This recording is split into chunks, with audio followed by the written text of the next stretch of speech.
Namaste to everybody who has been a part of this wonderful course for the past week in Vyoma.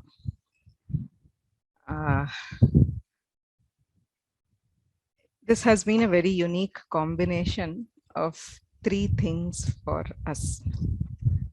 The Rama Nama is one of the simplest and the most powerful mantras which is available openly to everybody.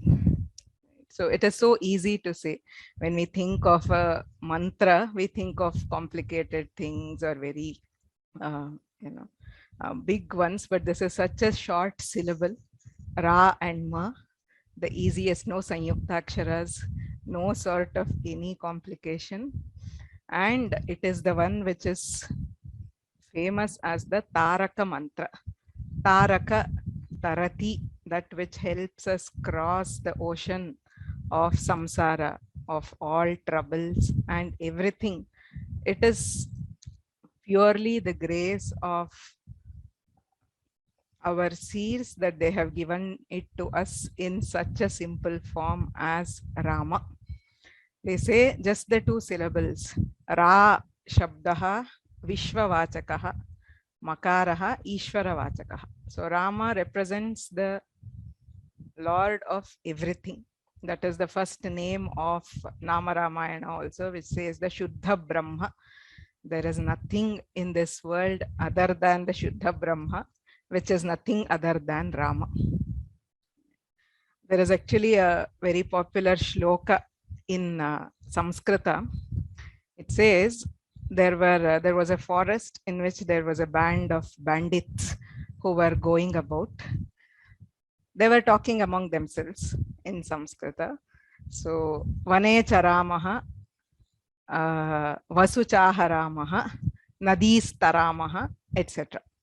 So, what they were actually telling was, let us all roam about this forest. Let us steal the wealth of all the travelers who are here. We will just cross the river here and we will go.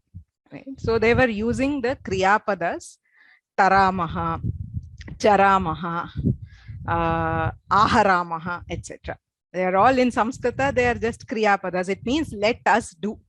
Okay, we call it as the first person plural. It has no relation absolutely to Rama.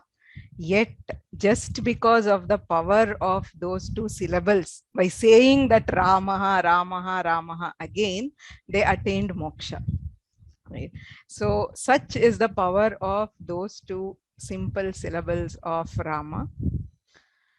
And the story of Rama is again the Ramayana, what we call, from being the Adi Kavya or the first Kavya of Sanskrita.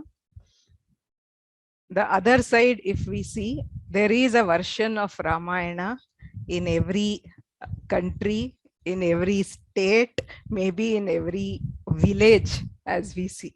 There are so many versions of the Ramayana. So it is as if Rama wanted to come home to everybody who wanted him with no effort at all. If you want to sing, there are songs on Rama. If you want to act, there are natakas on Rama. If you want to read, there are kavyas. If you just want to listen, there are so many pravachanas, harikathas, everything based on the Ramayana. So it is probably one of the things that is available in so many forms that everybody, when we say loko bhinna ruchihi, whatever the taste or whatever the aptitude of the person, there is Ramayana available to him or her, and there is Rama available. And one of the easiest ways of getting the power of the Rama Nama and the story of the Ramayana is the popular text that has been taught now called the Nama-Ramayanam. So every Nama has Rama, Rama, Rama repeating. So as we saw from the story, even if you don't understand anything at all, just by chanting these lines, you would have done an Ashtottara Archana of Ramachandra. And in addition, if you are just familiar with simple words or the story of Rama, the whole story from the Balakanda till the end is woven into the text so beautifully in simple terms. Right?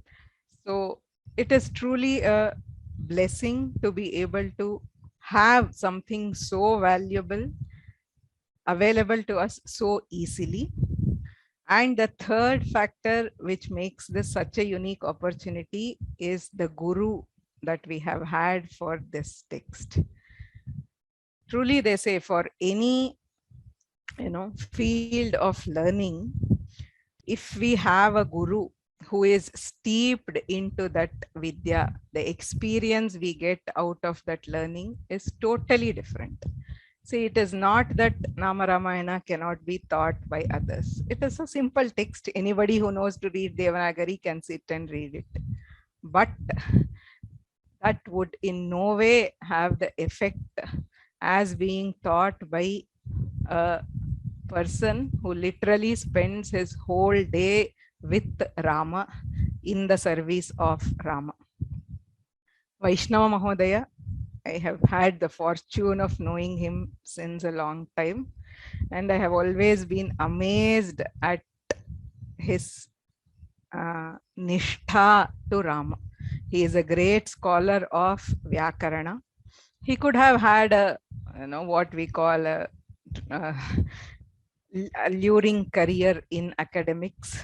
He has studied the Shastra so deeply. He has such a command over the Shastra. He could have easily gone on to be a professor in some university. Something which is called, it's like almost automatic progression for those who study, Samskrita.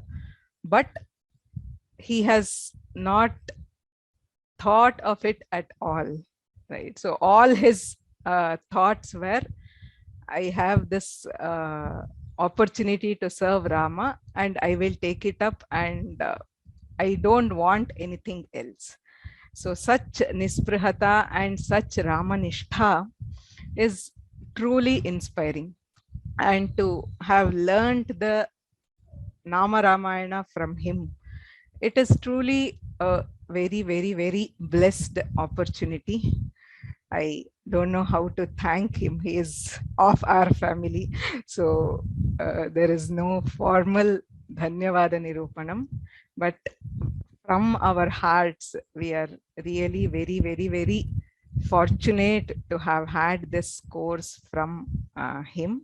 And we are looking forward to more, both in the the stotras or the Rama stutis, and of course Vyakarana. He is also doing a very advanced course on Vyakarana. For those who don't know, he is equally willing to teach small children with smaller texts because of his Ramanishta. The only thing he sees there is that he is also teaching another course, which is like a super advanced course on Vyakarana, and equally fluent and equally great in both ends. Vayam Nitaram Dhanyaha Smaha Mahodaya. Thank you very much on behalf of all the Vyoma family members and the students for conducting this course through our Pathashala.